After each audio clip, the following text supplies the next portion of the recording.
Kendall Waston, one of the 9 players held over from last year. Ledesma, 16 goals, 16 assists, 32 combined.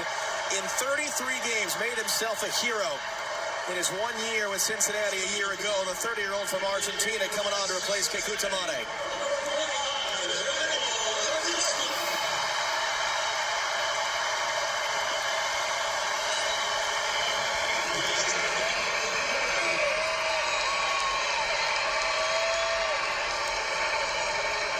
There aren't many players who have come up with their expansion clubs from USL or NASL that have really had a long-term impact in MLS. Maybe the best example is Sebastian Letou. It wasn't even with Seattle with whom he came to the league.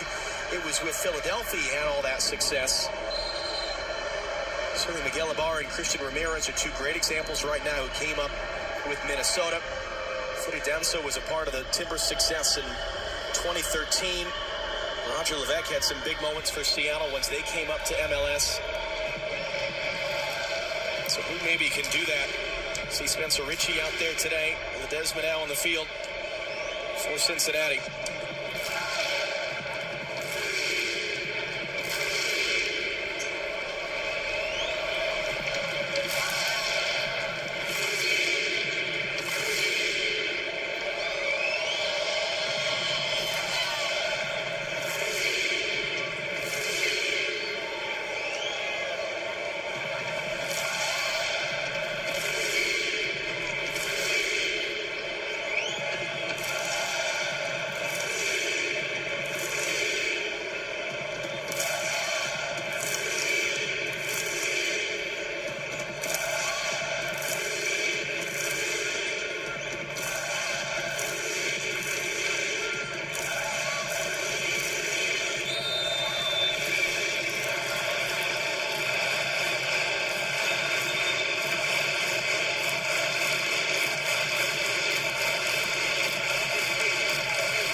Did you ever think you'd be coming to American soccer hotbed Cincinnati, Ohio?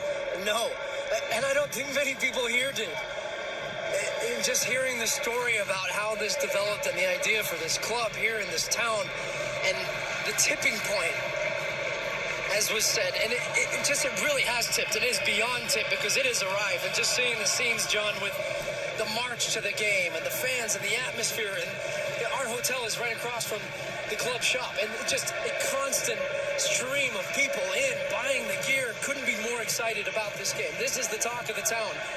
And they knew this was their chance, their first game in the national spotlight to show what has been in this town. And it is a soccer culture, and it is a soccer town. And they have shown up today. The party has been off the field as well as on the field. And you can pretty much say it's been a perfect day for FC Cincinnati today. And the memory from Portland in 2011 is